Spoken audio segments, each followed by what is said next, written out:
things ended up getting held up in customs. However, I think...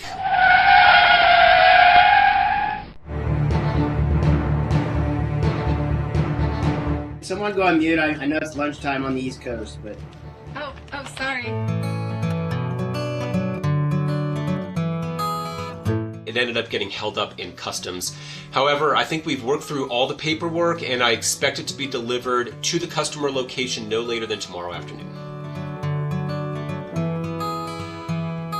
Great news, Brian, and congratulations to the whole team.